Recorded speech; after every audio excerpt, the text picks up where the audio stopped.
நவ அப்படின்னா ரெண்டு பொருள். 9ன்னு ஒரு பொருள் இருக்குது, புதியது அப்படின்னு ஒரு பொருள் இருக்குது. புதிதாக ஒவ்வொரு நாளும் அம்பாள் ஒரு அவதாரம் எடுத்து புது புது வெற்றிகள். அதனால் நவராத்திரின்னு சொல்கிறோம்.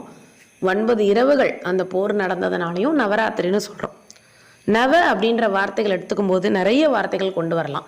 நவதானியம், நவரசம், நவபாஷணம், நவகிரகம், நவராத்திரி, நவரத்னம், நவதுவாரம் அப்படின்னு இன்னும் சொல்லிகிட்டே போகலாம்.